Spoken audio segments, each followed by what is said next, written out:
Not very underwatery, not very Sharknado, maybe.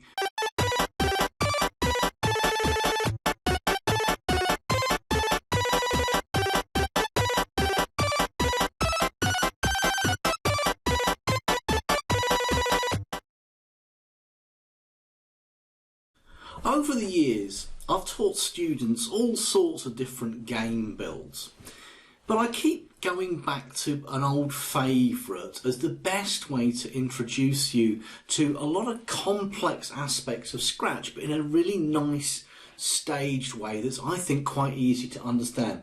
And the game that I'm going to do is one where we have, I call it the fish and shark game. We have a shark chases the fish, and you have to control using keys on the keyboard.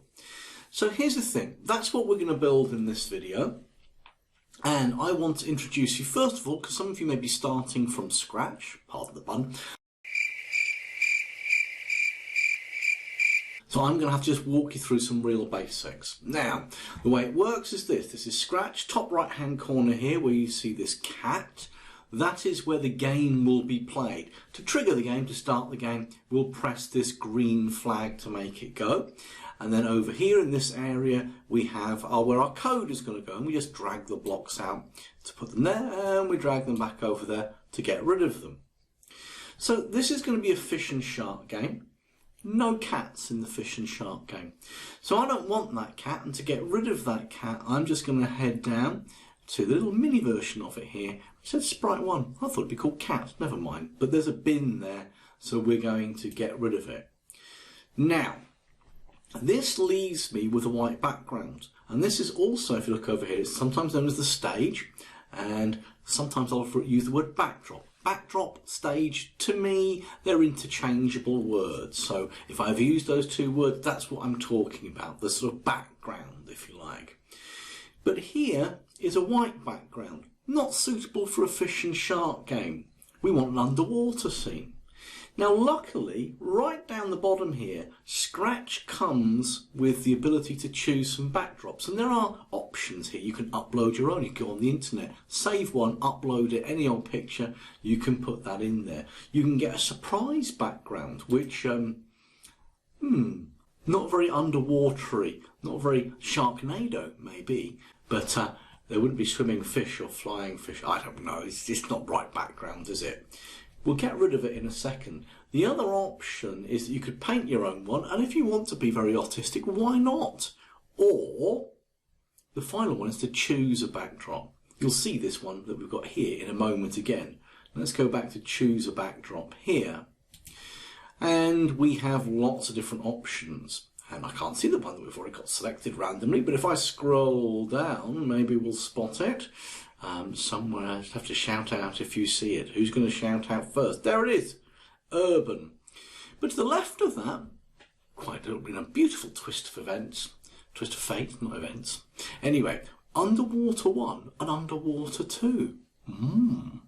I'm going to go with Underwater 2. I'm going to click on it and look at that. There's an underwater scenario. Now, I'm actually on the stage here. And I can come up to here where it's got code and backdrops and sounds, and we're going to be certainly switching between code and backdrop quite a lot. But on the backdrops here, I find that I've got the original white one, I've got the urban one, and I've got the underwater one. Well, I don't want the white one, so I'm going to click and bin it. I don't want the urban one, I'm going to bin it. So I'm left just with this underwater scenario. I'm going to click on code again right now. Now, I've got a lovely backdrop, so you can choose. As part of this task, you're going to have to go and get a backdrop. I guess most of you will be going for Underwater 1 or Underwater 2, or if you're feeling very artistic, you could draw one, or if you want to go on the internet and find something more realistic as a backdrop, then go and grab a photograph off Google and use that as your backdrop. It's not difficult to do. Oh, my apologies, it's difficult to do if you do that. On here, just upload a backdrop, try it. So what we do want is that we do want to have a fish and a shark, and we're going to start with the shark. Now once again, down here we had choose a backdrop, and to the left of it we've got choose a sprite. And again, we've got the same icons. We could upload pictures of sharks, or we could have a surprise sprite, which if I click it, gives me a young man there who's called Sam by the looks of it.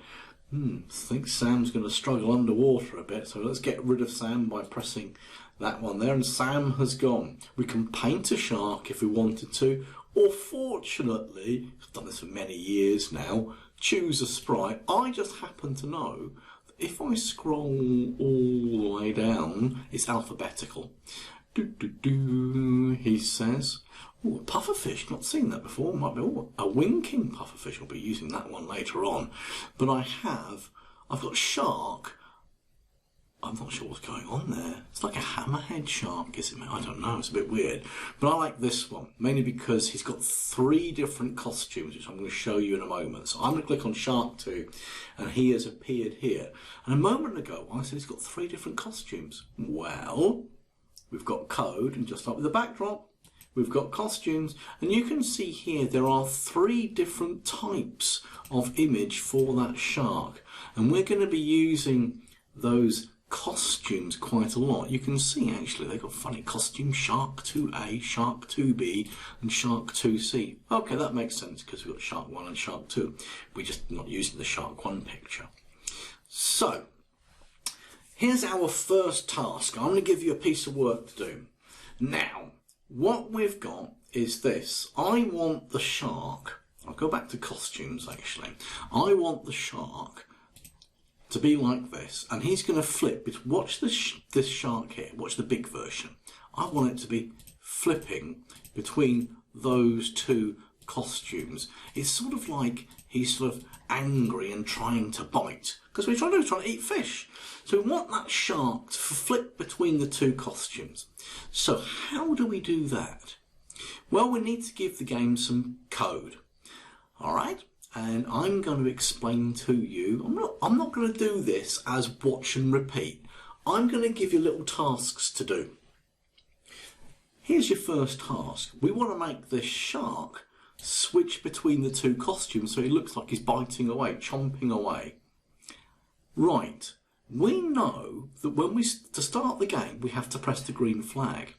And we can find a command when the green flag clicks in the events block here. It's the first one. Now, what we want the shark to do is in looks here, we have this one down here. It says switch costume 2. And we know that we're going to be, sometimes we want it to be as Shark 2A and sometimes it's Shark 2B. So I'm going to need 2 of those. And you can see the costumes just by, well, we can't actually see the costumes by clicking on them. Never mind, we'll have to go back to costumes here. So Shark 2A, Shark 2B, ignore Shark 2C. So we know that we need a switch costume 2, we need 2A and 2B. But here's the thing. You need to have a little bit of a delay between the 2 of them. So we need another block, and this can be found in control. And that is the block, well, I say it can be found, yeah, found in control, there it is. That is the block at the top here, wait 1 second. Now you can have fractions of a second. You can put 0.1 if you wanted to, that's like a tenth of a second.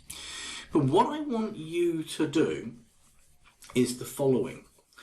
Now, there are 2 more blocks that are required, but here come the instruction. Here comes the logical order.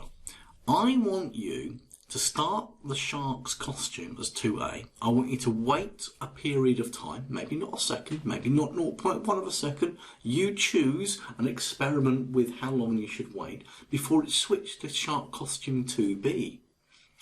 And then you're going to need to repeat that. Now, the temptation is to use this block here, repeat 10, and pull that out and then glue everything together, because things just glue together like this. But actually, if I break them apart again, a bit more room, actually, I don't want to repeat 10 times. I want the shark to do this, well, constantly, to never stop. I wonder what one other word we might see on the left there that might make the shark keep doing this I'm trying not to use the word. Keep doing this all the time, never stop. The whole point being is, can you use the 3 blocks we've got here, grab one more from over here, and then you can right click and you can duplicate blocks.